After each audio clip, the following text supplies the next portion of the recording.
Ganito pala si Beshi pag nagbibiyahe. Ang daming baon, takot magutom. Nagpasama nga ako kay Beshi sa Dubai para kunin ang package na pinasabay ko sa isang kabayan na galing Pinas. Ito nga pala ang magandang view na makikita mo habang nagbibiyahe ka papuntang Dubai. At ito naman ang pangit na view na pwede mong makita sa katabi mo. After 2 hours nga, nasa Dubai na kami.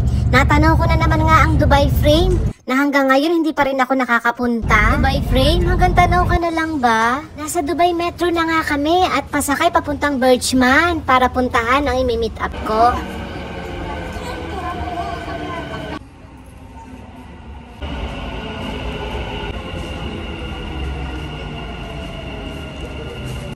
Dalawang oras nga kami nag-antay sa ka-meet up ko at sa wakas dumating rin. Kala ko nga sa Pinas lang uso ang pasabay, dito rin pala sa Dubai. 25 per kilos nga ang sinil sa akin at dahil naka 2 kilos ako, 50 dirhams lahat ng binayaran ko.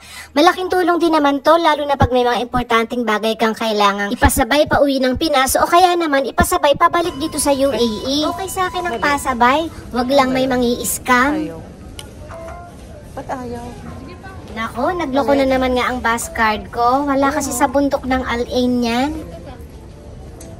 Alin ba ito? Pag ganon? Oo, ayun. Na-experience nyo rin ba yan mga beshi o ako lang? Mahirap talaga pag taga-bundok. At same evening.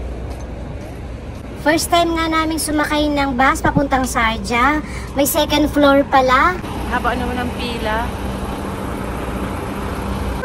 Makakasakay tayo dito. Nandito kami sa second floor ng bus. Ayun siya, oh. Ayan, ayan. Natakot ako. First time ko sasakay ng bus na may second floor. Punta kami ng Sharjah. Meron kaming, hahantingin. May hahantingin kami sa Sharjah.